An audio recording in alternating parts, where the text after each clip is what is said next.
Welcome. I'm Lonnie Shambi, and with my partner Stan Simpkins, here we are doing 5-minute snippets about our roundtables and the stuff that comes up that you might really want to be interested in because it affects you. In every small business, we see stuff every month that affects small business owners. Yeah, and I thought, Lonnie and I were talking about maybe the best way, since you can't be at one today, is to give you this example of what does take place, and maybe you'll be able to relate to it. And we'd love to have you come as a guest and bring that issue to the table and see what kind of feedback you get at the meeting to really experience what this is all about. Well, Stan, one of the things that we hear most often in roundtables is the impact of technology on a small business and the impact of technology decisions on a small business. We're going to talk about a couple of them today because technology decisions sometimes shouldn't be made. And we're going to talk about one of those. And then technology decisions, when they are made, have to have a really good plan of implementation. And then sometimes it's even better to do nothing, because nothing might be better than, it's kind of like the devil you know versus the devil you don't. Yeah, sometimes nothing's better. And the point here is not so much whether you should or shouldn't, but they need to be open to at least examining it, even if you're committed to your thought that we don't really need that. So tell us about the situation where people probably could benefit, but then they don't. Well, it was a situation where this one business owner had a son who was a technology maven, if you will.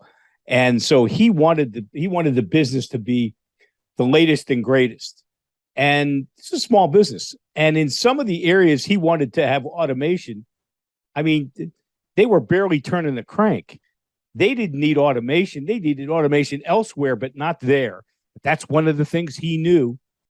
And it ended up almost driving the business under, because no one had really thought it through. Nobody had justified the expense and where the benefit was going to come from. And as it turned out, the expense was too high, the benefit was too low, and we ended up cratering the decision. What about the person that probably would have benefited from it, but they just, we're doing fine the way we're doing it now? And that's, unfortunately, that happens way more than the other one, because we are all creatures of habit. We love to have, status quo is comfortable. And so, hey, if it ain't broke, don't fix it. Well, that works for a while until we're then using baling wire and chewing gum to hold the thing together. And in technology, trust me, that happens way more than you think.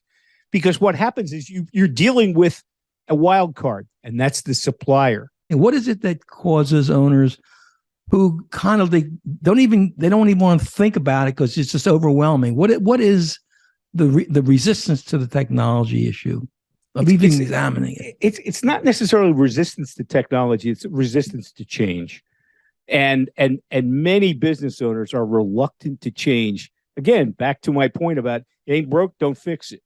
And that happens way more than you can imagine. And then people get entrenched, and there's a lot of, see, I told you, it was, and there's finger pointing and the like, and nobody wants to go through that stuff. And it happens. Lonnie, how about the company that is open to it and could do the math on it, and it's actually feasible, the ROI is there, but in your mind, it shouldn't be done by them? Why would that be? Why would you tell somebody not to? What conditions would exist? Well, Stan, most of the time in those situations, they don't have either the structure or the resources, and sometimes both, to be able to implement that solution. And so what they've got to do now they've got two decisions they have to make. They have to go bring in a new system and bring in somebody new to manage it. And that's like a double jeopardy for them.